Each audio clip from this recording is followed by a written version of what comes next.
तो एक दिन क्या हुआ कि हिरणों का झुंड उस आश्रम से गुजर रहा था। तो ये हिरण का बच्चा उस झुंड को देखकर उसके साथ चला गया।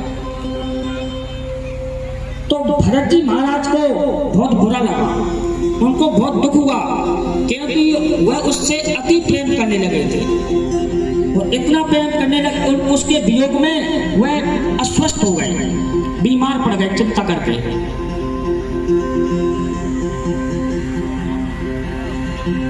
देखो बीच में जो है पूरा ग्राउंड के बीच में मुझे खड़ा हो तो टेंशन मत कर।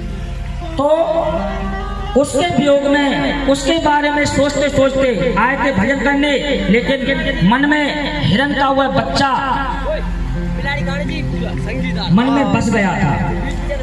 तो उसी के ध्यान में रहते, कहाँ होगा, क्या कर रहा होगा। तो यही सब सोचते सोचते भरत जी महाराज ने अपने प्राण त्याग दिए। देखिए भगवान की ऐसी माया है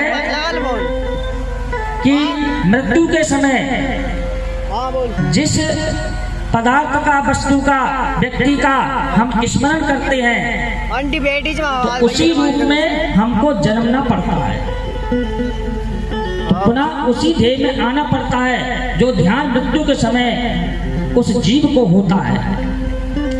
तो उसका प्रभाव यह हुआ कि श्री भरत जी को अगले जन्म में एक हिरण का बालक बनना पड़ा। अब भरत जी महाराज ने दूसरे जन्म में हिरण के बालक के रूप में जन्म लिया। अब ठाकुर जी कहते हैं कि कोई भी इच्छा के साथ वैकुंठ नहीं जा सकता।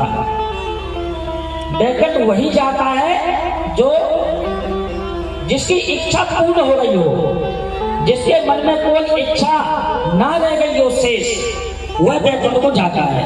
इच्छा के साथ कभी कोई वैकुंठ को नहीं जाता। तो भरत जी महाराज ने बहुत तप किया था, 1000 वर्ष तक शासन किया था, राज किया था, वन को भी गए, लेकिन इच्छा पूरी नहीं हुई हिरण को रखने वाली। तो इच्छा के साथ वैकुंठ को कोई नहीं जा सकता।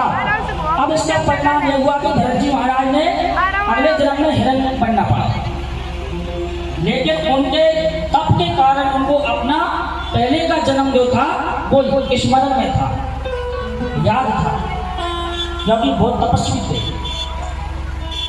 तो एक दिन भरत जी महाराज जल पीते पीते नदी में कूद गए।